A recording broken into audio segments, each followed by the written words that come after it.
ദൈവശാസ്ത്ര കാഴ്ചപ്പാടും മതത്തിലെ യാഥാസ്ഥിതിക കാഴ്ചപ്പാടും പുനരുദ്ധാന കാഴ്ചപ്പാടും ഒക്കെ ഒരുപോലെയാണ് എന്ന് പറയുന്നത് ശരിയാവില്ല. ചരിത്രപരമായി തെറ്റായിരിക്കും. കാരണം കേരളത്തിലെ നവോത്ഥാന പ്രസ്ഥാനമൊക്കെ എടുത്തു കഴിഞ്ഞാൽ വൈകുണ്ഠസ്വാമി അദ്ദേഹം തന്നെ ദൈവമെന്ന് അവകാശപ്പെട്ട ആളാണ്. വൈകുണ്ഠസ്വാമി വൈകുണ്ഠനാഥൻ എന്ന് പറഞ്ഞാൽ അദ്ദേഹത്തിൻ്റെ പേരല്ല. അദ്ദേഹം ഞാൻ ദൈവമെന്ന് അവകാശപ്പെട്ട. പക്ഷെ അത് ഇപ്പോഴത്തെ ആ ദൈവമല്ല. അദ്ദേഹം കേരളത്തിലെ ചരിത്രത്തിൽ വെച്ച പങ്ക് വളരെ ശ്രീനാരായണ ഗുരുവിനെ കുറിച്ച് ഇടമറ എഴുതിയ പുസ്തകത്തോട് ഞാൻ യോജിക്കുന്നില്ല. ഇടമറ അദ്ദേഹത്തെ ഭൗതികവാദിയായിട്ടാണ് കാണുന്നത്. അദ്ദേഹം ഭൗതികവാദിയല്ല. പക്ഷേ മതരഹിതമായ കാഴ്ചപ്പാടുകൾ അദ്ദേഹം അവതരിപ്പിച്ചിട്ടുണ്ട്. അത് മതതത്വചിന്തയുടെ അകത്തു നിന്ന് മതരഹിതമായ കാഴ്ചപ്പാട് അവതരിപ്പിച്ച ആളാണ് തീർച്ചയായിട്ടും ശ്രീനാരായണ ഗുരു. ആ അർത്ഥത്തിൽ മതത്തിൻ്റെ അകത്തെ ഒരു പ്രവണതയെ തന്നെയാണ് അദ്ദേഹം പ്രതിനിധീകരിക്കുന്നത്. വാഗ്ബടാനന്ദൻ ഒരുപക്ഷെ വാഗ്ബടാനന്ദൻ ഇപ്പോൾ ജനാധിപത്യവാദികൾക്ക് ഏറ്റവും പ്രസക്തമാവും. എന്ത് സോമയാവൊക്കെ നടക്കുമ്പോൾ ഇതേക്കുറിച്ച് വാഗ്ബടാനന്ദനൊക്കെ എന്താ പറഞ്ഞത്? വാഗ്ബടാനന്ദൻ്റെ 2 വോള്യം മാതൃഭൂമി പബ്ലിഷ് ചെയ്തിട്ടുണ്ട്. അതുകൊണ്ട് ഈ ഭാഗം ഇങ്ങനെ ചുരുക്കാം. മതത്തിലെ പുരോഗമന ചിന്തകളെ മതത്തിന് പുറത്തുള്ള പുരോഗമനവാദികൾ തീർച്ചയായും ഉയർത്തിപ്പിടിക്കണം. മതത്തിൻ്റെ അകത്തെ പ്രതിലോമകതയ്ക്കെതിരെ ഒരുപക്ഷെ മതത്തിൻ്റെ പുറത്തുള്ള പുരോഗമനത്തേക്കാൾ കുറേ കൂടി സവിശേഷമായി ഇടപെടാൻ മതത്തിൻ്റെ അകത്തെ പുരോഗമനത്തിന് കഴിഞ്ഞേക്കും. ഒന്ന്. ഇനി യുക്തിവാദം, അതേക്കുറിച്ചുള്ളൊരു നിരീക്ഷണം വന്നു. ഞാൻ ഒരു ചെറിയ ഉദാഹരണം പറയാം. ഇപ്പം ഈ വിവാഹപ്രായം സംബന്ധിച്ച ചർച്ചയിൽ സത്യത്തിൽ ആ ചർച്ച വൈരുദ്ധ്യാത്മകമായി വളർന്നിട്ടില്ല എന്നാണ് എൻ്റെ നിലപാട്. ഇപ്പോൾ നമ്മൾ 16 വയസ്സ് വിജ്ഞാനമോ വിവാഹമോ എന്നൊരു ചർച്ച ജനാധിപത്യം മുന്നോട്ട് വെച്ചു. അത് പ്രസക്തമായിരുന്നു. പക്ഷെ നമ്മൾ ആലോചിച്ച് നോക്കാം, ഈ 16 എന്നുള്ളത് മതയാഥാർത്ഥ്യത്തിൻ്റെ മാത്രം പ്രശ്നമല്ല. സ്വീറ്റ് 16, സ്വീറ്റ് 17 തുടങ്ങി കാൽപ്പനികത രൂപപ്പെടുത്തിയുള്ള ചില കാഴ്ചപ്പാടുകളുണ്ട്. അടിസ്ഥാനപരമായി സ്ത്രീവിരുദ്ധമായ സാഹിത്യ കലാ നിലപാടുകളുണ്ട്. ആ സാഹിത്യ കലാ നിലപാടുകളും മത യാഥാസ്ഥിതികവും സന്ധി ചെയ്യുന്നുണ്ട്.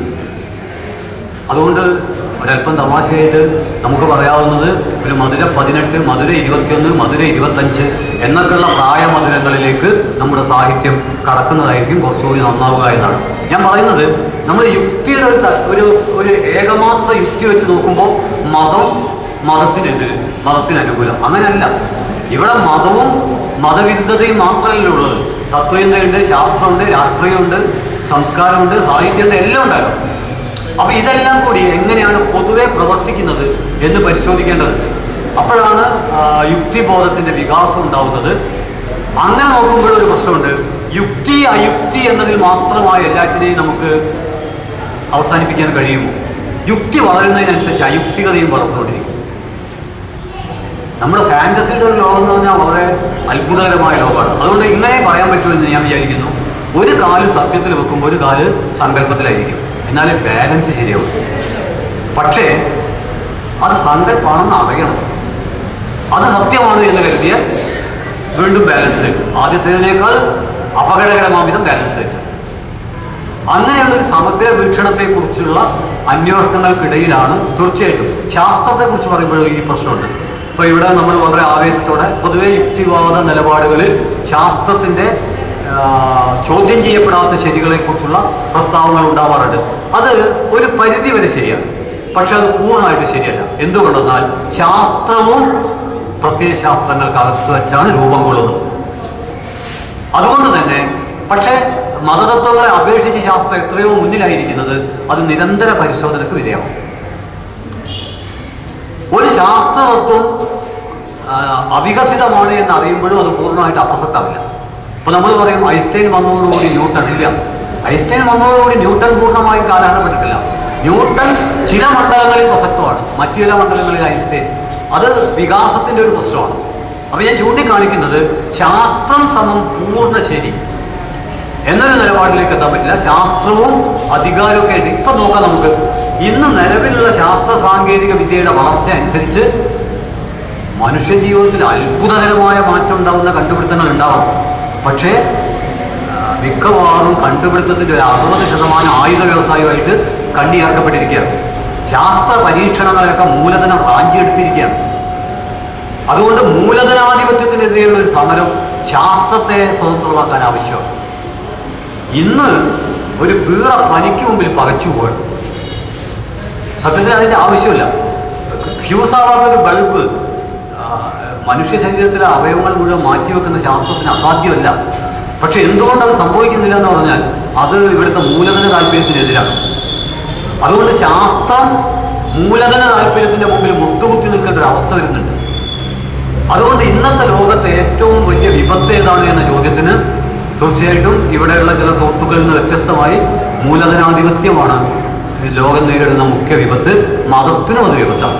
മതവും ഇന്ന് ഏറ്റവും വലിയ വെല്ലുവിളി നേരിടുന്ന യുക്തിവാദികളിൽ നിന്നല്ല, മൂലധന ശക്തികളിൽ നിന്നാണ് മതവും ഏറ്റവും കൂടുതൽ വലിയ വിപത്ത് നേരിട്ടുകൊണ്ടിരിക്കുന്നത്. കാരണം നമ്മളീ പറയുന്ന മൂല്യം, മനുഷ്യത്വം എന്നൊക്കെ പറയുന്നത്, ഞാൻ മതത്തെ കാണുന്നത് അസ്തിത്വ സംഘർഷങ്ങളുടെ ഒരു സാന്ത്വനമായി തന്നെയാണ്. പക്ഷേ സാങ്കല്പികമായൊരു സാന്ത്വനമാണ്. എന്നാൽ സാന്ത്വനങ്ങൾ തീരെ ഇല്ലാത്തിടത്ത് സാങ്കല്പിക സാന്ത്വനങ്ങൾക്കും പ്രസക്തിയുണ്ട്. നമുക്കിപ്പോൾ എന്നാൽ വല്ലാത്തൊരു രോഗം, മരുന്ന് വേണം, പക്ഷേ മരുന്നിന് പൈസയൊന്നുമില്ല, വല്ലാത്തൊരു ഗതികേട്. അപ്പോഴാണ് ഒരാൾ സാരമില്ല എന്ന് പറയുമ്പോൾ നമുക്കൊരു ആശ്വാസമല്ലേ? എന്തിന് സംഘർഷഭരിതമായ മനുഷ്യ ജീവിതത്തിലെ ചിലവ് കുറഞ്ഞ ചില്ലറ ആശ്വാസങ്ങൾ നഷ്ടപ്പെടുത്തണം എന്നൊരാൾ ചോദിച്ചാൽ എന്തായിരിക്കും നമുക്ക് പറയാം. അതുകൊണ്ട് ഞാൻ ആൾദൈവങ്ങൾക്കെതിരാണ്, വിട്ടുവീഴ്ചയില്ലാതെ മലയാളത്തിൽ ആൾദൈവങ്ങൾക്കെതിരെ എഴുതിയ ഒരാളാണ് ഞാൻ. വല്ലാതെ ആക്രമിക്കപ്പെട്ടിട്ടുണ്ട് ഞാൻ. അമൃതാനന്ദമയ്ക്കെതിരെ എഴുതിയിട്ടുണ്ട്, എല്ലാ ആൾദൈവങ്ങൾക്കെതിരെ എഴുതിയിട്ടുണ്ട്, പുസ്തകം എഡിറ്റ് ചെയ്തിട്ടുണ്ട്. വള്ളിക്കാവിൽ വെച്ച് എനിക്കൊരു കാർ ആക്സിഡൻറ്റ് പറ്റിയപ്പോൾ എൻ്റെ സുഹൃത്തുക്കൾ പറഞ്ഞത് കിട്ടാതിരിക്കില്ല എന്നാണ്. ഇത് നേരത്തെ പറഞ്ഞിട്ടുണ്ട് കിട്ടുമെന്ന്. അപ്പം ഇങ്ങനെ വള്ളിക്കാവിൽ വെച്ച് കൃത്യം ആ സ്ഥലത്ത് വെച്ച് വളവിലാണ് കാർ ആക്സിഡൻറ്റ് ഉണ്ടായത് 3 മാസം മുമ്പ്. അപ്പോൾ അത്ഭുതകരമായൊരു കാര്യം, വിശ്വാസിയായ ഒരാൾ അയാളുടെ വിശ്വാസം ഇല്ലാതായി തീർന്നു. അതിൻ്റെ കഥ ഞാൻ പറയാം. അതെങ്ങനെയാണെന്ന് വെച്ചാൽ, ഞാനിപ്പോൾ തിരുവനന്തപുരത്താണ് താമസിക്കുന്നത്, പാങ്ങപ്പാറ താമസിക്കുന്നത്. അപ്പം കൊല്ലം, കോട്ടയം, ആലപ്പുഴ ഭാഗത്തേക്കൊക്കെ മിക്കവാറും കാറിലാണ് പല കാരണങ്ങളാൽ പോകുന്നത്. അപ്പം മിക്കവാറും വരുന്നത് 2-3 സ്ഥിരം കക്ഷികളാണ്. അപ്പോൾ അതിലൊരു കക്ഷി, സ്ഥിരം വന്നുകൊണ്ടിരുന്നൊരു കക്ഷിയായിരുന്നു, വള്ളിക്കാവ് ഭാഗത്തൊരു കവിതാ പ്രകാശനത്തിനായിരുന്നു പോവേണ്ടിയിരുന്നത്. മത്സ്യത്തൊഴിലാളികളുടെ ഇടയിൽ നിന്ന് ഉയർന്നു വന്നൊരു കവിയുടെ NBS പ്രസിദ്ധീകരിച്ചൊരു പുസ്തകമാണ്. അപ്പോൾ അയാൾ ഈ അപകടം ഉണ്ടായിട്ട് കാറ് പൊളിഞ്ഞൊക്കെ ചെയ്തു കുറച്ച്. അത് കഴിഞ്ഞ് തിരിച്ചു വരുമ്പോൾ ഞങ്ങളോട് സംസാരിക്കാറുണ്ടായിരുന്നില്ല. 2 ലോകങ്ങളിലായതുകൊണ്ടും അദ്ദേഹം മിക്കവാറും മൊബൈലിലായിരുന്നു ഡ്രൈവർ. അദ്ദേഹം എന്നോട് ആദ്യമായിട്ട് സംസാരിച്ചു, ക്ഷമിക്കണം, അവിടെയാണ് മാനുഷികമല്ലാത്ത പ്രശ്നം. അദ്ദേഹത്തെ കയ്യിൽ നിന്ന് പിടിച്ചു. നല്ല കൈ ശരിക്കാതെ പിടിച്ചാൽ ഞാൻ എൻ്റെ എല്ല് പൊട്ടിപ്പോകും. അത്ര നല്ല കരുമാടി കൊണ്ടുവരാനുള്ള ഒരാളാണ്. ചില ആളുകൾക്കൊക്കെ വിചാരം ഞാൻ സ്പെഷ്യലായിട്ട് കൊണ്ടുവരാമെന്നാണ്, നമ്മളൊരു കരുത്തിന് വേണ്ടി. അപ്പം അങ്ങനെ ഒരു ലക്ഷ്യമാണ് എനിക്ക് വേണ്ടി. എൻ്റെ കൈ പിടിച്ച് പറഞ്ഞു, ഇനി എന്നെ വിളിക്കാതിരിക്കുകയാണ്. ഒറ്റ വാചകം എനിക്ക് വല്ലാതെ മനസ്സ് കൊണ്ടു. ഇയാളുടെ ഈ കരുത്തും അയാളുടെ മൊബൈൽ വിളിക്കുന്നതൊക്കെ കേൾക്കുമ്പോൾ നമ്മൾ കരുതുന്ന ഒരാൾ ഈ അപകടത്തിന് ശേഷം അയാൾ കൈ പിടിച്ചിട്ട് എന്നോട് പറയാണ്, ഇനി എന്നെ വിളിക്കാതിരിക്കരുത്. എനിക്ക് ശരിക്കും അയാളുടെ ഒരു തൊഴിലാളിയുടെ, ഒരു മനുഷ്യൻ്റെ നിസ്സഹായം. എന്നിട്ട് അയാൾ പറഞ്ഞു, വീട്ടിൽ നിന്ന് മൊബൈലിൽ വിളിച്ചതാണ്, മൊബൈൽ വിളിച്ചത് തെറ്റായിരുന്നു എന്നൊക്കെ അയാൾ പറയണം. ഞാൻ പറയേണ്ട എല്ലാ കാര്യങ്ങളും അയാൾ പറയണം. എന്നിട്ട് അയാളുടെ ജീവിതം പറഞ്ഞു. അയാൾ പറഞ്ഞു, 5000 രൂപ കഴിഞ്ഞ ആഴ്ച ഏതോ ഒരു ക്ഷേത്രത്തിൽ, എന്താ കടുവാപ്പള്ളി കൊടുത്തിട്ടേ ഉള്ളൂ, ഇതുകൊണ്ടൊന്നും ഒരു കാര്യമില്ലല്ലേ. ഞാൻ ഒന്നും വിട്ടില്ല. അപ്പോൾ അയാൾ പറഞ്ഞു എന്നോട്, അയാൾ പറഞ്ഞാൽ ഇതൊന്നും അതിശയോക്തിയില്ല, ഞാൻ എഴുതാൻ ഉദ്ദേശിക്കുന്ന ഒരു കാര്യമാണ്. ഞാനിപ്പോൾ 5-8 ഞാൻ പറഞ്ഞു എനിക്കിതേക്കുറിച്ചൊന്നും വലിയ വിവരമില്ലാതെ. അപ്പോൾ അയാൾ എന്നോട് പറഞ്ഞു, ഒരു 8 തവണയെങ്കിലായി ഞാൻ മാഷെ പല സ്ഥലത്ത് പ്രസംഗിക്കാൻ കൊണ്ടുപോകുന്നു, തീരെ വിവരമില്ലെങ്കിൽ ഇങ്ങനെ ഞാൻ കൊണ്ടുപോകേണ്ട ഒരവസ്ഥ ഉണ്ടാവില്ല, അതുകൊണ്ട് എന്നോട് സംസാരിക്കാനുണ്ട്. അങ്ങനെ ഞാൻ അയാളോട് സംസാരിച്ചു. അപ്പോൾ ചുരുക്കത്തിൽ എന്താണെന്ന് പറഞ്ഞാൽ, അയാൾ വരുമാനത്തിൽ വലിയൊരു വിഹിതം, പ്രത്യേകിച്ച് ഈ ഡ്രൈവർമാരുൾപ്പെടെ അപകടകരമായ തൊഴിലിൽ ഏർപ്പെടുന്നവർ വലിയൊരു വിഹിതം നേർച്ച ഒക്കെ ആയിട്ട് ചെലവഴിക്കുന്നുണ്ട്. അപ്പോൾ അയാൾ പറഞ്ഞു, എപ്പോഴാണോ ഈ പൈസ അങ്ങനെ കൊടുത്തു വരുന്നത്, ആ 2 ആഴ്ച കഴിയുമ്പോഴാണ് കൃത്യം എന്തെങ്കിലും ഒരു അപകടം ഉണ്ടാകുന്നത്. ആ പൈസ മുഴുവനും വീണ്ടും അയാൾക്ക് നഷ്ടപ്പെടുകയാണ്. അപ്പോൾ ഞാൻ പറഞ്ഞു, നിങ്ങളുടെ സ്വയംബോധ്യമാണ് ഏറ്റവും പ്രധാനം. എന്തായാലും ഇത്തരത്തിലൊരു അനുഭവം ഉണ്ടായ സ്ഥിതിക്ക് നിങ്ങൾക്ക് വ്യത്യസ്തമായിട്ട് അത് ചെയ്തു നോക്കാം, ഇനി ഇതൊന്നും കൊടുക്കാതിരുന്നു നോക്കാം, അപ്പോൾ എന്ത് സംഭവിക്കും എന്ന് നമുക്ക് നോക്കാം. അങ്ങനെ ഏറെക്കുറെ വള്ളിക്കാവിൽ വെച്ച് എനിക്ക് അപകടം പറ്റിയപ്പോൾ ആൾദൈവങ്ങൾക്കെതിരെ എഴുതിയത് കൊണ്ടാണ് എന്ന് എൻ്റെ സുഹൃത്തുക്കൾ പറഞ്ഞപ്പോൾ, സ്ഥിരമായി വിശ്വാസിയായുള്ള ഇയാൾ ആ സമയത്ത് വിശ്വാസമില്ലായ്മയിലേക്ക് പതുക്കെ വികസിക്കുകയാണ് ഉണ്ടായത്. അങ്ങനെ 2 സമയം. ഞാൻ പിന്നെ ഇതിനെ ആ നിലക്കല്ല കാണുന്നത്, ഇയാളുടെ നമുക്കെല്ലാവർക്കും അറിയാവുന്ന പോലെ. പക്ഷെ അങ്ങനെയാണെങ്കിലും അമൃതാനന്ദമയിയോട് അവരുടെ രൂക്ഷ വിമർശനാണ് ഞാനെങ്കിലും അവരോട് ചെറിയൊരു അനുഭവം എനിക്കുണ്ട്. രണ്ടർത്ഥത്തിലുള്ള അനുഭവമാണ്. ഒന്ന്, അവരും തടവറയിലാണ്. അവർക്ക് വേണ്ടിയും നാളെ ശബ്ദമുയർത്തേണ്ടി വരിക ജനാധിപത്യവാദികൾ തന്നെയാണ്, വേറെ ആരുമല്ല. അവർക്ക് ഇനി രക്ഷപ്പെടാൻ പറ്റില്ല. അതുകൊണ്ടാണ് സക്കറിയ എഴുതിയത് ഭാഗ്യവതിയും നിർഭാഗ്യവതിയുമായ അമൃതാനന്ദമയി. അവർ തടവിലാണ്, അവർക്ക് രക്ഷപ്പെടാൻ പറ്റില്ല. അപ്പോൾ അവരെ രക്ഷിക്കേണ്ട ഉത്തരവാദിത്വവും ജനാധിപത്യ പ്രസ്ഥാനങ്ങൾക്കും യുക്തിവാദ പ്രസ്ഥാനങ്ങൾക്കും തന്നെയായിരിക്കും. രണ്ടാമത്തെ പ്രശ്നം, ഇതിനെ എതിർക്കുമ്പോൾ തന്നെ സാന്ത്വനിപ്പിക്കാനുള്ള കഴിവിനെ, അത് സത്യത്തിൽ ജനിതകപരമാണ്, ഭൗതികവാദപരമാണ്, അതിന് നമ്മൾ കണ്ടെത്തേണ്ടതുണ്ട്. സാന്ത്വനിപ്പിക്കാനുള്ള കഴിവ് നമുക്കിപ്പം ചില ആളുകൾ സംസാരിക്കുമ്പോൾ, ചില ആളുകളെ കാണുമ്പോൾ, ട്രെയിനിലൊക്കെ സഞ്ചരിക്കുമ്പോൾ എനിക്കൊക്കെ അനുഭവമുണ്ട്, നിങ്ങൾക്കും അനുഭവം ഉണ്ടാവും. നമ്മൾ അടുത്തിരിക്കുന്ന ഒരാൾ, നമ്മൾ മുമ്പ് പരിചയമൊന്നും ഉണ്ടാവില്ല, പക്ഷേ അവരിയ്ക്കുമ്പോൾ നമുക്ക് യാതൊരു ബുദ്ധിമുട്ടുമില്ല. ഞാൻ കുറച്ച് ചിലരിയ്ക്കുമ്പോൾ നമുക്കൊരു പരിചയം ഉണ്ടാവില്ല, അവർ നമുക്കൊരു ഉപദ്രവം ചെയ്യുന്നുണ്ടാവില്ല, എന്നാലും വേഗം ഇറങ്ങിപ്പോട്ടെ അടുത്ത സ്റ്റേഷനിൽ തോന്നിപ്പോകും. എന്താ കാരണം ഒന്നും അറിയില്ല. പ്രത്യക്ഷത്തിൽ ചൂണ്ടിക്കാണിക്കാനില്ലാത്ത ഏതോ ഒരു കാരണം കൊണ്ട് മുജ്ജന്മെന്നൊക്കെ ആത്മീയവാദികൾ പറയും. പക്ഷെ അതൊന്നും അല്ലത്. അത് ചിലർക്ക് കൂടുതൽ എളുപ്പത്തിൽ സ്വാന്തരിപ്പിക്കാൻ പറ്റും. ശകുന്തളാദേവിക്ക് സങ്കീർണമായ ഗണിത കുരുക്കുകൾ എളുപ്പം അഴിച്ചെടുക്കാൻ പറ്റുമല്ലോ. അവിടെ നമുക്ക് ഗുരുതരമായ വീഴ്ച പറ്റിയിട്ടുണ്ട്. അത് എന്തുകൊണ്ടാണെന്ന് ഭൗതികപരമായിട്ട് പഠിക്കാൻ വേണ്ടത്ര കഴിഞ്ഞില്ല. അതുപോലെ ചിലർക്ക് ചിലരെ അപേക്ഷിച്ച് കൂടുതൽ സാന്ത്വനിപ്പിക്കാൻ പറ്റും. ആ സാന്ത്വനിപ്പിക്കാനുള്ള അവരുടെ കഴിവിൻ്റെ ജനിതകപരമായ കാര്യങ്ങളുണ്ടോ എന്നൊക്കെ പഠിക്കപ്പെടേണ്ടതുണ്ട്. സത്യത്തിൽ അങ്ങനെ ഭൗതികപരം തന്നെയാണ്, അല്ലാതെ അത് അതിഭൗതികമായ, ഞാൻ അതിഭൗതികം എന്നത് ഞാൻ വിശ്വസിക്കുന്നില്ല. ഞാൻ എല്ലാറ്റിനെയും ഭൗതികതയുടെ തുടർച്ചയിൽ വെച്ചാണ് കാണുന്നത്. ആ അർത്ഥത്തിൽ ഇന്ന് വിശദീകരിക്കപ്പെടാൻ കഴിയാത്ത കാര്യങ്ങളെ ഒരിക്കലും വിശദീകരിക്കപ്പെടാൻ കഴിയാത്തത് എന്ന് കരുതേണ്ടതില്ല. അതേക്കുറിച്ചുള്ള അന്വേഷണങ്ങളും പഠനങ്ങളും നടത്തുകയാണ് വേണ്ടത് എന്ന അർത്ഥത്തിലാണ് അതിനെ ചൂണ്ടിക്കാണിക്കുന്നത്. ഇനി മറ്റൊരു ചോദ്യം ഇവിടെ ഉയർന്നു വന്നത് ഈ ഷബാബിൽ വന്നൊരു ഇൻ്റർവ്യൂവിനെ കുറിച്ചാണ്. ഇൻ്റർവ്യൂവിൻ്റെ പ്രശ്നം എന്താ പറഞ്ഞാൽ, ഒരുപാട് ഇൻ്റർവ്യൂകൾ പല രീതിയിലായിട്ട് ഞാൻ നൽകാറുണ്ട്. ഇപ്പം ഞാൻ ഇങ്ങനെ പോകുമ്പോൾ ഒരാളെന്നെ വിളിക്കുകയാണ് ഫോണിൽ ഞാൻ 3/4 മണിക്കൂർ, 1 മണിക്കൂർ, 1.5 മണിക്കൂറൊക്കെ സംസാരിച്ചിട്ട് എൻ്റെ ചെവി തകരാറിലായിട്ട് ഞാൻ ഇനി ഫോൺ വഴിയുള്ള സംവാദങ്ങൾ നടത്തുകയില്ല എന്ന് തീരുമാനിച്ചിരിക്കുകയാണെങ്കിലും 5 മിനിറ്റ് 10 മിനിറ്റൊക്കെ ഉള്ള അഭിമുഖങ്ങളൊക്കെ മിക്കവാറും ഫോൺ വഴി നടത്തും. അപ്പോൾ ഫോൺ വഴി പറയുമ്പോൾ എഴുതിയെടുത്തിട്ട് ആദ്യം ആരും അങ്ങനെ കാണിക്കാറൊന്നുമില്ല, ഞാൻ കാണിക്കാൻ ആവശ്യപ്പെടാറുണ്ടായിരുന്നില്ല. പക്ഷേ പിന്നീട് എഴുതിയെടുത്തത് എന്നെ കാണിച്ചിട്ട് വേണമെന്ന് ഞാനിപ്പോൾ പറയാറുണ്ട്. പക്ഷെ ചിലപ്പോൾ അത് പ്രായോഗികമാവില്ല. അങ്ങനെ സംസാരിച്ച് ആളുകൾ എഴുതിയുണ്ടാക്കുന്നത് അവരവരുടേതായ പല പ്രസിദ്ധീകരണങ്ങളിലും പ്രസിദ്ധീകരിക്കും. അപ്പം ഞാൻ എൻജിനീയറിംഗ് കോളേജിലെ വിദ്യാർത്ഥികൾ ഇതുപോലെ എന്നോട് ഫോണിൽ സംസാരിച്ചു, തിരുവനന്തപുരം CET വിദ്യാർത്ഥികൾ. അപ്പോൾ അവരുടെ മാസികയിൽ കവിതയാണ് എൻ്റെ ദൈവം KE എന്ന് പറഞ്ഞിട്ട് എൻ്റെ അഭിമുഖം കൊണ്ടിട്ടുണ്ട്. അപ്പോൾ ഞാൻ പറഞ്ഞ കാര്യങ്ങളുണ്ട്, പക്ഷെ ഞാൻ പറഞ്ഞ മുഴുവൻ കാര്യങ്ങളില്ല. ഞാൻ ഊന്നൽ കൊടുത്ത ചില കാര്യങ്ങൾ വേണ്ടത്ര ഊന്നൽ ഇല്ലാതെ കൊടുത്തിട്ടുണ്ട്. അപ്പോൾ അങ്ങനെയൊക്കെയുള്ളൊരു പ്രശ്നം വരും. ഷബാബിലെ അഭിമുഖത്തിൽ ഭൗതികവാദപരമായ നിലപാട് തന്നെയാണ് സ്വീകരിച്ചത്. അതിൽ പറഞ്ഞ കാര്യം ഇത്രയേ ഉള്ളൂ. അതിലൊരു യഥാർത്ഥ പ്രശ്നം ഉണ്ടായിരുന്നു. അതായത് എൻ്റെ ഒരു സുഹൃത്തിൻ്റെ മകൻ പുഴയിൽ എപ്പോഴും നീന്തി കളിക്കുന്ന ഒരു കുട്ടി പുഴയിലങ്ങ് ഒലിച്ചുപോയി, മരിച്ചുപോയി. അയാൾ കവിയൊക്കെയാണ്. അപ്പോൾ ഒരു 10-70, ഇപ്പം ഞാനിപ്പോൾ മരിക്കുകയാണെങ്കിൽ വലിയ അത്ഭുതമൊന്നുമില്ല. അതേസമയത്ത് ഒരു 10-12 വയസ്സുള്ള വളരെ പ്രസരിപ്പുള്ളൊരു കുട്ടി പെട്ടെന്ന് ഇല്ലാതാവുമ്പോൾ, അപ്പോൾ അങ്ങനെയുള്ള ഒരു സുഹൃത്തിനെ സമാശ്വസിപ്പിക്കാവുന്ന ഒരു ടെക്നോളജി എനിക്ക് ലഭ്യമായിട്ടില്ല.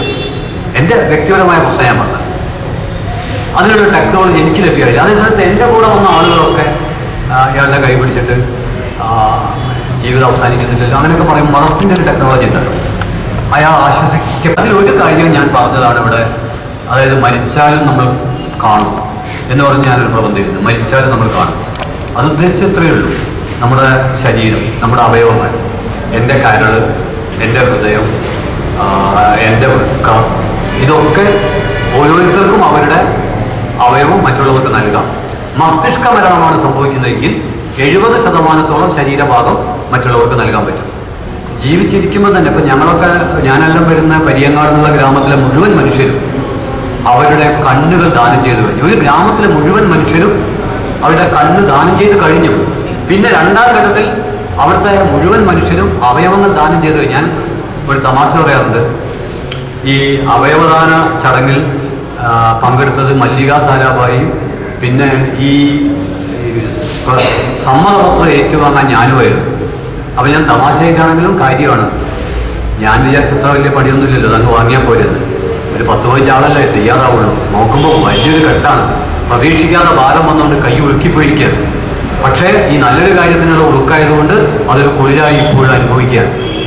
അത്രയേറെ ആളുകൾ തയ്യാറായിരിക്കുകയാണ്. എന്ന് പറഞ്ഞാൽ നമ്മൾ മരിച്ചാലും നമ്മുടെ കണ്ണ് ഈ നിറസമൃദ്ധമായ ലോകത്ത് കാഴ്ചയായി തുടരുകയാണ്. നമ്മുടെ ശരീരത്തിലെ വിവിധ ഭാഗങ്ങൾ തുടരുകയാണ്. ഇനി ശരീരദാനം നടത്തിയാലോ? തീർച്ചയായിട്ടും വൈദ്യശാസ്ത്രത്തിന്, പഠനത്തിന്, മനുഷ്യരാശിക്ക് അത് വലിയ സഹായമായി തീരുകയാണ്. അപ്പോൾ ആ അർത്ഥത്തിൽ ഇന്നലെ വരെ മനുഷ്യസ്നേഹികൾ മരണം വരെ നിങ്ങളോടൊപ്പം ഉണ്ടാകും എന്ന് പറഞ്ഞെങ്കിൽ ഇനി നമുക്ക് മരണാനന്തരവും ഉണ്ടാകും എന്ന് പറയാം. നമ്മുടെ ശരീരം തീയിൽ കത്തിത്തീരേണ്ടതല്ല, നമ്മുടെ ശരീരം വെറും മണ്ണിൽ ലയിച്ചു ചേരേണ്ടതില്ല. അത് പല ഉപയോഗങ്ങൾക്കും ഉള്ളതാണ്. ആ ഒരു കാഴ്ചപ്പാട് മാത്രമല്ല ഞാൻ വിചാരിക്കുന്നത്, ഇപ്പം ബ്ലഡ് ബാങ്ക് ഉണ്ടല്ലോ, പൈ ബാങ്കും ഉണ്ട്, ഇനി ബോൺ ബാങ്ക് ഉണ്ടാവും, സ്കിൻ ബാങ്ക് ഉണ്ടാവും. നമ്മളിപ്പോൾ മരിച്ചു കഴിഞ്ഞാൽ എന്തെങ്കിലും ഒരു കെമിക്കൽ ഇഞ്ചെക്ട് ചെയ്തിട്ട് ഈ തൊലി ഇങ്ങനെ അങ്ങോട്ട് ഊരിയിട്ട് അത് സ്കിൻ ബാങ്കിലേക്ക് കൊണ്ടുപോകാം. പിന്നെ എല്ലൊക്കെ കട്ട് ചെയ്തെടുത്തിട്ട് അത് ബോൺ ബാങ്കിലേക്ക് കൊണ്ടുപോകാം. അങ്ങനെയാണെന്ന് വെച്ചാൽ അപ്പോൾ ഈ സ്റ്റീലൊന്നും കയറ്റണ്ടല്ലോ. സ്റ്റീൽ എന്തായാലും ഒരു അന്യപദാർത്ഥമല്ലേ, എല്ല് പൊട്ടിയല്ലേ. അപ്പം മനുഷ്യൻ്റെ എല്ലുകൾ തന്നെ ഉപയോഗിക്കാൻ കഴിയുമെന്ന് ആലോചിക്കാവുന്നതാണ്. മനുഷ്യൻ്റെ തൊലി ഉപയോഗിക്കാവുന്നതാണ്. മാംസം ഉപയോഗിക്കുന്നുണ്ടല്ലോ, മാംസം വെട്ടിയെടുത്ത് ഉപയോഗിക്കുന്നുണ്ടല്ലോ. അപ്പം മൊത്തം ഉപയോഗിക്കാൻ പറ്റും. അപ്പം ആ അർത്ഥത്തിൽ തീർച്ചയായിട്ടും മരിച്ചാലും നാം മരിക്കുന്നില്ല. ഈ കേരളീയ നവോത്ഥാനത്തിൻ്റെ ചരിത്രവും വർത്തമാനവും മലയാളത്തിൽ ഞാൻ വിചാരിക്കുന്നത് മാതൃഭൂമി ആഴ്ചപ്പതിൽ ആദ്യമായിട്ട് ഈ പ്രബന്ധം ഒരു 2005 ഞാനാണ് എഴുതുന്നത്. മരണം ജീവിതത്തോട് എന്നായിരുന്നു ആ പ്രബന്ധത്തിലെ തലക്കെട്ട്. മാതൃഭൂമി കവർ പേജിൽ തന്നെ അത് കൊടുത്തിരുന്നു. കൗതുകകരമായ കാര്യം എന്താണെന്ന് പറഞ്ഞാൽ ഇത്തരം കാര്യങ്ങളൊന്നും വേണ്ടത്ര സംവാദാത്മകമായി തീരില്ല. അതേസമയത്ത് അത്രയൊന്നും പ്രാധാന്യമില്ലാത്ത ചില സെൻസേഷണൽ കാര്യങ്ങൾ ആളുകൾ വളരെ ഏറ്റെടുക്കുകയും ചെയ്യും. ഇത് ഈ പ്രബന്ധം ആരും ഏറ്റെടുക്കില്ല, മരണം ജീവിതത്തോട്. പക്ഷേ ഞങ്ങളെല്ലാം പ്രവർത്തിച്ചുകൊണ്ടിരിക്കുന്ന പ്രദേശങ്ങളിലൊക്കെ പല സ്ഥലങ്ങളിലും ഇപ്പം കേരളത്തിൽ ഇത്തരം ഒരു മൂവ് നടക്കുന്നുണ്ട്. ആ അർത്ഥത്തിലാണ് അതേക്കുറിച്ച് പറയുന്നത്. പിന്നെ ഡിസ്കവറി ചാനലിൻ്റെ കാര്യം വളരെ സൂക്ഷ്മമായൊരു നിരീക്ഷണമാണ്. കാരണം വെച്ചാൽ ഡിസ്കവറി ചാനലിൽ മാത്രമല്ല, മലയാളത്തിലുണ്ടായിരുന്നു, ഏഷ്യാനെറ്റിലുണ്ടായിരുന്നു. വിശ്വസിച്ചാലും ഇല്ലെങ്കിലും എന്ന് പറഞ്ഞിട്ട് ഏഷ്യാനെറ്റ് എന്താ സത്യത്തിൽ ചെയ്തത്? വലിയ അപകടം ചെയ്തവർ. ഇത് രണ്ട് വിധത്തിലാണ് ഞാൻ പറയുന്നത്. നമുക്കൊക്കെ അത് കാണുമ്പോൾ, അതായത് സാംസ്കാരിക പ്രബുദ്ധതയും ആത്മബോധവും യുക്തിബോധവും ചരിത്രബോധവും ഒക്കെ ഒരാൾ കാണുമ്പോൾ ഇതൊരു തമാശയാണ്. അതേസമയത്ത് അങ്ങനെ അല്ലാത്ത ആളുകൾ കാണുമ്പോൾ ഇപ്പോൾ ഇതിൻ്റെ ഒരു ഫലം ഞാൻ പറയാം. കേരളത്തിലെ ഇടതുപക്ഷത്തിൻ്റെ കോട്ടയാണ് വടകര ഭാഗം. അവിടുത്തെ ഒരു സ്കൂളിലെ പാലം ഏഷ്യാനെറ്റാൻ കൊടുത്തു. നല്ല പടർന്നു നിൽക്കുന്ന പാലയാണ്. കുട്ടികളും മാഷന്മാരൊക്കെ ഇരിക്കും ഒക്കെ ഉള്ളൊരു പാലയാണ്. ഈ പാല, ആല്, ഇങ്ങനെയുള്ള ചില മരങ്ങൾ നല്ല മുളങ്കൂട്ടം, കുറച്ച് ഇരുട്ട്, അതിൻ്റെ ഒരു പടം എടുക്കുക, എന്നിട്ട് പൂമൻ മൂളുന്നൊരു ഒച്ച കേൾപ്പിക്കുക, എന്നിട്ട് ഒരു 25 കൊല്ലമായിട്ട് സാമൂഹ്യ ബന്ധമില്ലാത്ത 4 ആൾക്കാരെ കൊണ്ട് അഭിപ്രായം പറയിപ്പിക്കുക. ഇവരെന്തായിരിക്കും പറയാം? ഒരു 25 കൊല്ലമായിട്ട് ലോകമായിട്ട് ഒരു ബന്ധമില്ല, അങ്ങനെയുള്ള കക്ഷികളുണ്ട്. അപ്പോൾ ഒരു പറയും ഇവിടെ പണ്ട് അങ്ങനെ സംഭവിച്ചിരുന്നു. അപ്പോഴേക്ക് ഈ ക്ലോസപ്പ് കാണിക്കും, അപ്പോഴേക്ക് പൂമൻ്റെ ഒരു ഒച്ച കാണിക്കും. പിന്നെ നമ്മുടെയൊക്കെ മനസ്സിൻ്റെ ഉള്ളിൽ ആ പ്രേതം എന്നൊക്കെയുള്ള ധാരണകളുള്ളതുകൊണ്ട് എന്നിട്ട് ഈ സ്കൂളിലൊക്കെ സംഭവിച്ചു പറയും. ആ സ്കൂളിൽ ഉച്ചക്ക് മാഷന്മാരും കുട്ടികളും ഒക്കെ കാറ്റുകൊണ്ടിരുന്ന ആ പടർന്നു വന്നിരിച്ച ആ പാല ആദ്യം ഏഷ്യാനെറ്റിൽ വന്നപ്പോൾ പിറ്റേന്ന് തന്നെ മാഷന്മാർ ആ വഴി പോകാതായി. പിന്നെ കുട്ടികളും ആ വഴി പോകാതായി. അങ്ങനെയാണ് സംഭവിച്ചത്. പിന്നെ ഞങ്ങൾ പുരോഗമന കലാസാഹിത്യ സംഘത്തിൻ്റെ ആളുകളൊക്കെ അവിടെ പോയി ഈ പാലക്ക് പ്രശ്നമൊന്നുമില്ല എന്നെല്ലാം പറഞ്ഞ്, എന്നാൽ ആളുകൾക്ക് ബോധ്യം വരില്ല. അപ്പം അത് ചില സ്ഥലത്ത് ആ പാലക്ക് ഉണ്ടാവുമായിരിക്കുന്നൊക്കെ പറഞ്ഞ് ആളുകൾ അത്യാവശ്യം. അതുകൊണ്ട് ഇത് ഇന്ന് ലോകത്തെ വലിയൊരു ബിസിനസ്സാണ്. അതായത് ആത്മാവുകൾ, പ്രേതങ്ങൾ, ഇതൊക്കെ വലിയ ബിസിനസ്സാണ്. ഈ ഡ്രാക്കുള എന്നുള്ള ബ്രാം സ്റ്റോക്കറുടെ നോവലും സിനിമയും അതുമായി ബന്ധപ്പെട്ട ചർച്ചകളുടെ ഒക്കെ ചുരുക്കം എന്താണ്? ഇത്തരത്തിലുള്ള ഈവിൾ ഫോഴ്സ് ഉണ്ട്, അതിനെ തടയാൻ മതം, ക്രോസ്. അപ്പോൾ അവിടേക്ക് അടുക്കാൻ പറ്റില്ല. AK-47 മാഗ്നറ്റും ഒന്നല്ല. ഈ ക്രോസ് ഉണ്ടെങ്കിൽ ഈ പ്രേതം വരില്ല. ഈ ബ്രാം സ്റ്റോക്കറുടെ ഡ്രാക്കുള ഒന്നാമതൊരു അഡ്വർടൈസ്മെൻറ്റാണ്, നല്ലൊരു കലാരചനയാണ്. പക്ഷേ മികച്ച അഡ്വർടൈസ്മെൻ്റാണ്. മതത്തിന് വേണ്ടി നടത്തപ്പെട്ട ഏറ്റവും മികച്ച ഒരു പരസ്യമാണ് ബ്രാം സ്റ്റോക്കറുടെ ഡാർക്ക് ഫ്ലെയിം, ആ സിനിമയൊക്കെ തന്നെ. ഇനി ഞാൻ അല്പം രസകരമായൊരു കാര്യം പറയാം. കേരളത്തിലെ പുരോഗമന ജനാധിപത്യ പ്രസ്ഥാനത്തിൻ്റെ മഹാശക്തിയായ ചെറുകാട് പോലും, ഈ ചെറുകാടിൻ്റെ ജീവിതപാത നിങ്ങൾ വായിച്ചിട്ടുണ്ടാവും. ജീവിതപാതയിൽ ചെറുകാട് മടിച്ച് കേനെഴുത്തച്ഛനൊക്കെ അറിയാം. ഇതൊക്കെ അല്പം ഈ കേനെഴുത്തച്ഛൻ എന്ന് പറയുമ്പോൾ അല്പം ഒരു ചിത്രം മനസ്സിലുണ്ടെങ്കിൽ പെട്ടെന്ന് ഇതിൻ്റെ തമാശ മനസ്സിലാവും. എഴുത്തച്ഛനോട് ചോദിക്കുകയാണ്, ഒടിയനുണ്ടോ? ആരാ ചോദിക്കുന്നത്? ചെറുകാട് പുരോഗമന സാഹിത്യം സമരം. എന്നിട്ട് എന്താ ചോദിക്കുന്നത്? ദൈവമൊന്നുമില്ലാന്ന് ഉറപ്പായി. എന്നിട്ട് ചോദിക്കുന്നത് എന്താ, ഒടിയനുണ്ടോ? അപ്പോൾ കേനെഴുത്തച്ഛൻ ഒരൊറ്റ കൂവി വിളിയാണ്. ഈ കേനെഴുത്തച്ഛൻ കൂവി വിളിക്കുക എന്നൊക്കെ പറയുമ്പോൾ നമ്മൾ ആ ദൃശ്യം കണ്ടാൽ മതി. വളരെ സാത്വികനായ മഹാപണ്ഡിതൻ, കേരളത്തിൽ തിരിച്ചറിയപ്പെടാതെ പോയ ഒരു മാസ്റ്റർ ജീനിയസ്, അതാണ് കേനെഴുത്തച്ഛൻ. ആ കേനെഴുത്തച്ഛൻ പ്രതീക്ഷിക്കാവുന്നതല്ല കൂവി വിളി. പക്ഷേ ഇത് കേട്ടപാട് ഒറ്റ കൂവല. പിന്നെ എന്താണോ എൻ്റെയൊക്കെ സോഷ്യലിസം എന്ന് ചോദിച്ചത് ഒരൊറ്റ കൂവലാണ് അദ്ദേഹം നടത്തിയത്. അപ്പം ഞാൻ ചൂണ്ടിക്കാണിക്കുന്നത് നമ്മുടെ സാമൂഹ്യ വളർച്ചയ്ക്ക് സങ്കീർണതയുണ്ട്. അസമമായിട്ടാണ് നമ്മുടെ ബോധം വളരുന്നത്. ചില മണ്ഡലത്തിൽ വളരെ പുരോഗമനവാദികളും ധീരരൊക്കെയുള്ള ആളുകൾ, മറ്റു ചില മണ്ഡലത്തിൽ ഭീരുക്കളും അതുപോലെ ചർച്ച ചെയ്യാൻ വിസമ്മതിക്കുന്നവരുമായിരിക്കും. ചില കാര്യങ്ങൾ സജീവമായിട്ട് ചർച്ചയ്ക്ക് തയ്യാറാവുന്ന ആൾക്കാർ ചില ഏരിയയിൽ ചർച്ചയ്ക്ക് തയ്യാറാവില്ല. ഇങ്ങനെ വളരെ സങ്കീർണമാണ് നമ്മുടെ അവസ്ഥ. അപ്പം അതുമായി ബന്ധപ്പെട്ടാണ് ആ ഒരു പ്രശ്നം. അത് ജനാധിപത്യവാദികൾ, ഞാൻ പറയുന്നത് ഇത് കാണണമെന്നാണ് ഞാൻ പറഞ്ഞത്. അതായത് രണ്ട് വിധത്തിലാണ്. ഇതൊരു തമാശയായിട്ട് കാണാം, തമാശയായിട്ട് കാണാമല്ലോ. ഇപ്പം ഇടശ്ശേരിയുടെ പൂതപ്പാട്ടൊക്കെ നമ്മൾ എന്തുമാത്രം രസമായിട്ടാണ് ആസ്വദിക്കുന്നത്. എന്നാൽ പൂത യഥാർത്ഥത്തിൽ ഉണ്ടെന്നോ നമ്മളെ പിടിക്കുന്നു ഒരാൾ കരുതുകയാണെങ്കിലും, ആ ധാരണയെ ശക്തിപ്പെടുത്തുന്നതായിട്ട് ഇത് മാറുകയാണെങ്കിലും അപ്പോൾ അത് പ്രശ്നമാവും. അതുകൊണ്ട് ഡിസ്കവറി ചാനലിലെ ഈ ദൃശ്യം നിരോധിക്കണമെന്ന വാർത്തയോട് എനിക്ക് യോജിക്കാൻ പറ്റില്ല. അല്ലെങ്കിൽ ഇതേക്കുറിച്ചുള്ള സംവാദങ്ങളും ചർച്ചകളും നടക്കുകയും ഇതൊക്കെ ഒരു തമാശയാണ്. ഇപ്പം ഒന്ന് പ്രേതം, ഭൂതം, ജിന്ന്, ചെകുത്താൻ എന്നൊക്കെ കേൾക്കുമ്പോൾ നല്ല സങ്കല്പങ്ങൾ, തമാശകൾ എന്ന അർത്ഥത്തിൽ അത് പ്രസക്തമാണ്. നമ്മുടെ ഹാസ്യ സാഹിത്യം വളരെ ദരിദ്രമായി കൊണ്ടിരിക്കുന്ന ഒരു കാലത്ത് ആ മത ലോകം നമുക്ക് നൽകിയ ചില ചിരിക്കാനുള്ള വകാന്നല്ലാതെ അതിൽ വേറൊന്നുമില്ല. ഇപ്പോൾ ഞാൻ എൻ്റെ ഒരു പുസ്തകത്തിൽ ജലമത്സ്യകന്യക നിലനിൽക്കുന്നില്ല. പക്ഷെ നിങ്ങൾ 70കളുടെ പത്രം എടുത്ത് നോക്കും, മലയാളത്തിലെ ജലമത്സ്യകന്യകളെ കുറിച്ചുള്ള നിറം പിടിപ്പിച്ച വാർത്തകളായിരുന്നു. കപ്പിത്താന്മാർ അവിടെ കണ്ടു, അവരുമായിട്ട് 2 മണിക്കൂർ പങ്കിട്ടു. അപ്പം ഈ കരയിൽ നിൽക്കുന്ന ആൾക്കാർക്കൊക്കെ ഉടനെ കടലിലേക്ക് പോകാനുള്ള, എനിക്ക് തോന്നുന്നത് കുറേ കടൽ മരണങ്ങൾ സംഭവിച്ചത് ജലമത്സ്യകന്യകമാരെ തേടി സാഹസികമായി ചിലർ പോയതുകൊണ്ടായിരിക്കും. മീൻ പിടിക്കാനൊക്കെ പുറമേ പറഞ്ഞതായിരിക്കും. മീൻ പിടിക്കുന്നതിൻ്റെ ഇടയിൽ വരെ കണ്ടെത്താൻ വിചാരിച്ച് പോയതായിരിക്കും. എന്നിട്ട് അവരുടെ കൊട്ടാരത്തിലേക്ക് നമ്മളെ കൊണ്ടുപോകത്തത്. എന്നിട്ട് 2 മാസം അവിടെ താമസിച്ച ആൾക്കാരുണ്ട് ഈ ജലമത്സ്യകന്യകമാരുടെ. സത്യത്തിൽ എന്താ സംഭവം എന്ന് പറഞ്ഞാൽ അങ്ങനെ ഒരു സംഭവമില്ല. പക്ഷെ ഉണ്ട്. എന്താ ഉള്ളത്? ജലമുണ്ട്, മത്സ്യമുണ്ട്, കന്യകയുണ്ട്, വേറെയാണ്. അതൊരു ഭാവന ഒന്നിപ്പിച്ചു. ഇതാണ് ഭാവന. ഇങ്ങനെയാണ് പല സംഭവങ്ങളും ഉണ്ടായിട്ടുള്ളത്. ഈ ജിന്ന് എന്നുള്ളതിന് CN അഹമ്മദ് മൗലവി ഈ ജിന്നിന് നൽകിയ ജിന്ന് ഇപ്പോഴും കേരളത്തിൽ 2013 മുസ്ലിം സമൂഹത്തിൽ ജിന്ന് വലിയ സംവാദ വിഷയമാണ്. ജിന്ന് മറ്റേ ജിന്നുണ്ട്, അടിക്കുന്ന ജിന്ന്, അതല്ല. ഇത് ശരിക്കും ഒറിജിനൽ സ്ട്രോങ് ജിന്ന്. അപ്പോൾ ഈ ജിന്നിൻ്റെ പ്രശ്നം എന്താ പറഞ്ഞാൽ ഇത് കാണൂല, പല കഴിവുകളുണ്ട്, അദൃശ്യ എന്നാണ് പറഞ്ഞത്.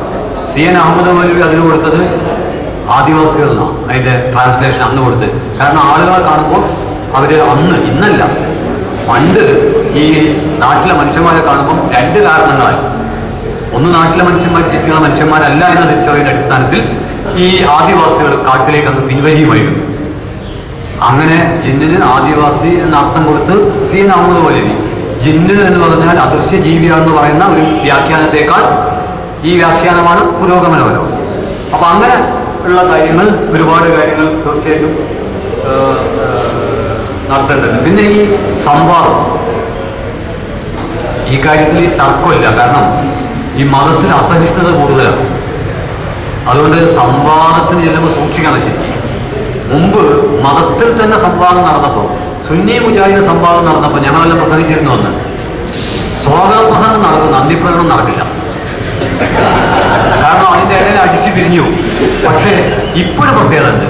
ഇപ്പം ജനാധിപത്യത്തിൻ്റെ പരിഹാസവും ജനാധിപത്യം കുറച്ച് മുന്നോട്ട് പോയതുകൊണ്ടും മുമ്പത്തേക്കാൾ കുറച്ച് മെച്ചപ്പെട്ടിട്ടുണ്ട്.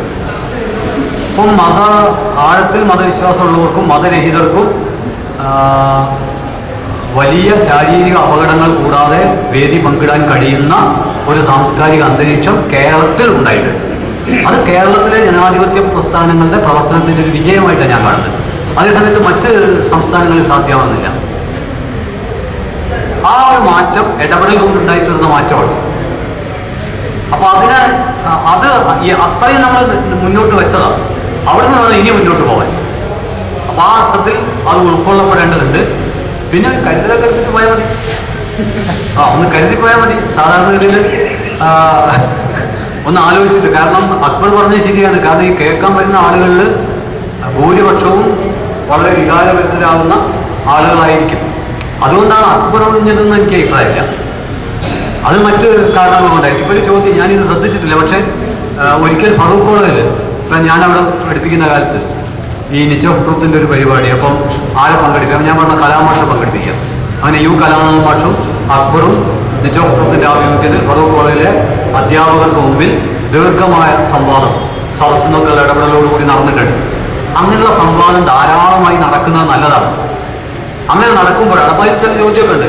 ഈ അവയവദാനം അതൊക്കെ കൃത്യം മറുപടി പറയാതെ പലപ്പോഴും മാറുന്നതാണ് കാണുന്നത്. പക്ഷേ മതസംഘടനകളിൽ ചിലർ, ഇപ്പം ഞാൻ ഈ അവയവദാനത്തെക്കുറിച്ചുള്ള എൻ്റെ കുറിപ്പ് വന്നത് മാധ്യമം ആനന്ദ പതിപ്പിലാണ്. മതവിശ്വാസികളായ പലരും എന്നെ അഭിനന്ദിക്കുകയുണ്ടായി.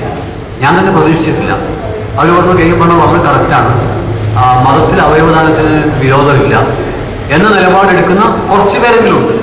എത്രത്തോളം അത് പ്രായോഗികമാകും എന്നതിനെക്കുറിച്ച് ഇപ്പം പറയാൻ പറ്റില്ല. പക്ഷേ മുമ്പത്തേക്കാൾ ആ കാര്യത്തിലൊക്കെ മാറ്റമുണ്ട്.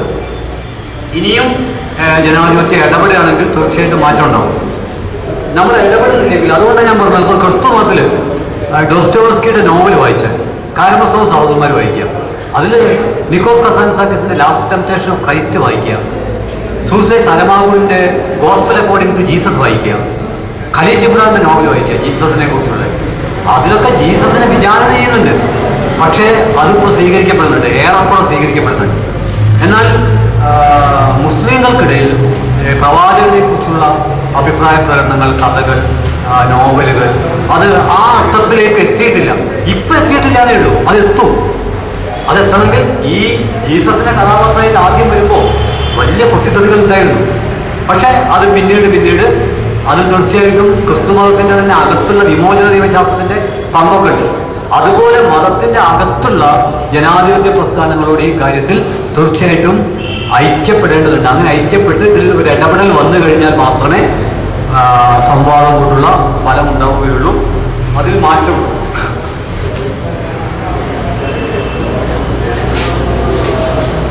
പിന്നെ ഈ അവസാനം ഒരു ചോദ്യം ഉന്നയിച്ചത് ഐഡന്റിറ്റിയെ കുറിച്ചാണ്. വളരെ ഞാൻ എൻ്റെ സ്വത്വം വർഗം മൃദുഹിന്ദുത്വം എന്ന പുസ്തകം ഐഡന്റിറ്റിയെക്കുറിച്ചുള്ള എൻ്റെ നിലപാടുകൾ ചിന്തയാണ് ആ പുസ്തകം പബ്ലിഷ് ചെയ്തത്. ഒരു 115-120 പേജേ ഉള്ളൂ. വലിയ വിലയൊന്നും തോന്നുന്നില്ല.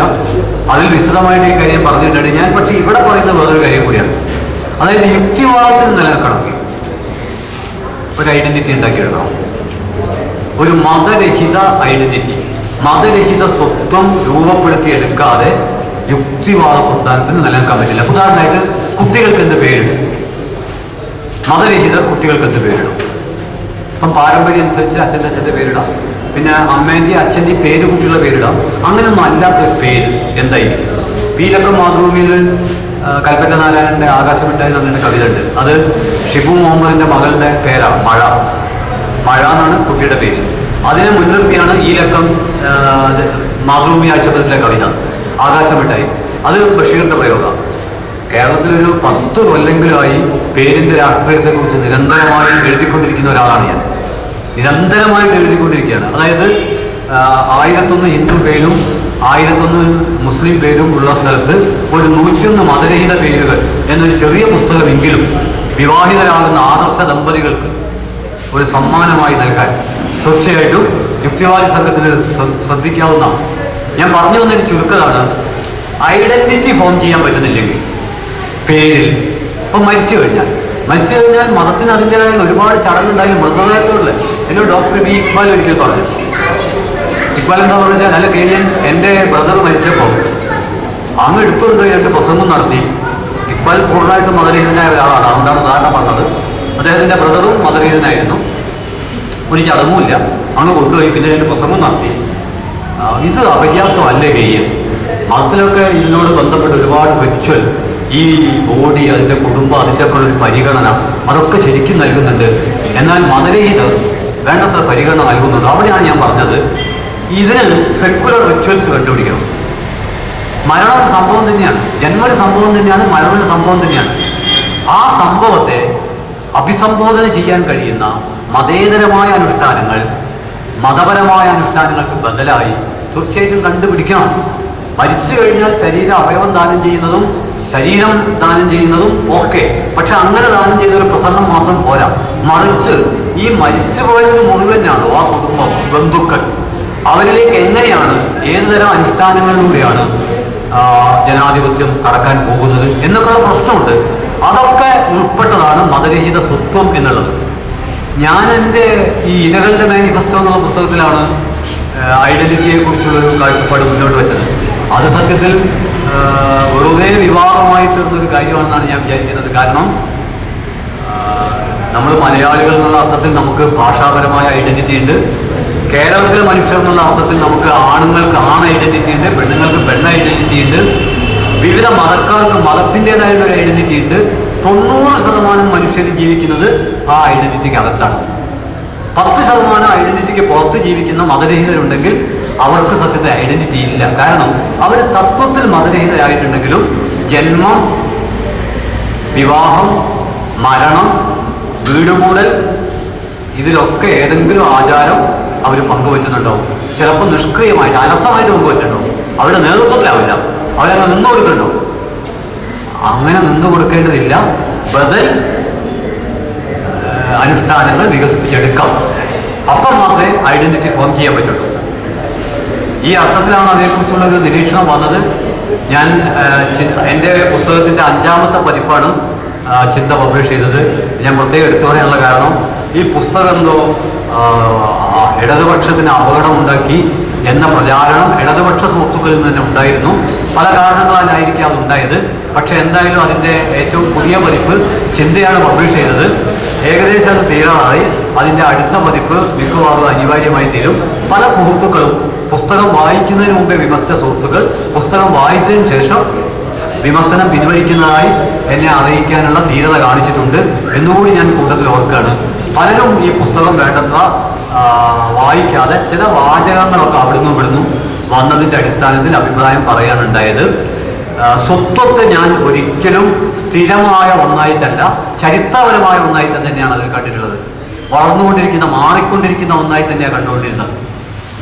മാത്രമല്ല, ഏതെങ്കിലും ഒരു മതത്തിൻ്റെ സ്വത്വത്തിന് മറ്റേതെങ്കിലും ഒരു മതത്തിൻ്റെ സ്വത്വത്തേക്കാൾ എന്തെങ്കിലും മുൻഗണനയോ അല്ലെങ്കിൽ ശ്രേഷ്ഠതയോ ഉണ്ട് എന്ന് ആ പുസ്തകത്തിൽ ഒരിടത്തും ഞാൻ വാദിച്ചിട്ടില്ല. മറിച്ച് സ്വത്വം ചരിത്രപരമാണ് എന്ന ഒരു കാഴ്ചപ്പാടാണ്. അത് വളർന്നുകൊണ്ടിരിക്കുന്നതാണ്, മാറിക്കൊണ്ടിരിക്കുന്നതാണ്. പ്രത്യേകിച്ചും ഗുജറാത്ത് വംശഹത്യയുടെ പശ്ചാത്തലത്തിലായിരുന്നു അവിടെ ആക്രമിക്കപ്പെട്ടത് മുസ്ലിം ഐഡൻറ്റിറ്റിയാണ്.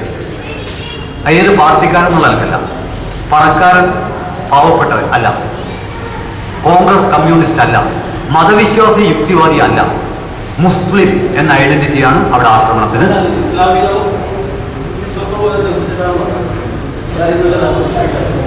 അല്ല, ഞാൻ ഗുജറാത്ത് വംശഹത്യയുടെ പശ്ചാത്തലത്തിൽ അവിടെ ആക്രമിക്കപ്പെട്ടത് മുസ്ലിം സ്വത്വത്തിന്റെ അടിസ്ഥാനത്തിലാണ്. അതായത് ഇസ്ലാം മത വിശ്വാസിയാവുന്നില്ല.